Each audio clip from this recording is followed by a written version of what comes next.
ஆனா ஒண்ணு ஒரு மாதிரி லைட்டா ஜெலஸியா இருக்கு. என்ன?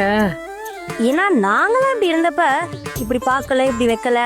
இப்ப ஜனனிக்குன்றப்ப கின்றது என்ன, பாக்குறது என்ன, ஐயப்பா. அதுல ஒரு விஷயம் இருக்குடி. நாமெல்லாம் வாயும் வைரமா இருக்கையிலே இந்த மாதிரி கோல்டன் ஆர்ட் மாமியார் இல்லையே நமக்கு. ஸ்டோன் ஆர்ட் மாமியார்ல நம்ம வாயும் வைரமா இருக்கையில நமக்கு வாச்சது. எங்கிட்டு போய் நம்ம புலம்புறது? ஆரம்பிச்சிடாதீங்க தி. பழைய கதையெல்லாம் பேசி பேசி பாழா போயிடாதீங்க என்ன? அந்த புள்ள பாவண்டி, காடு மேடெல்லாம் சுத்தி மனசு உடம்பெல்லாம் சங்கடப்பட்டு வந்திருக்கா.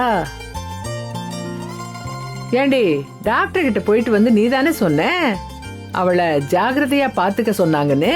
ஐயா, பயங்கர ஜாக்கிரதையா பாத்துப்பேன், கண்ணுல வச்சு தாங்கவே. இப்ப அது விஷயம் இல்ல.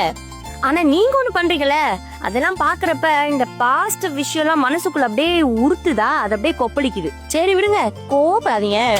கோவம் இல்லடி, உங்க வாய மூடதான் அப்படி ஒரு நடிப்பு போட்டு விட்டேன்.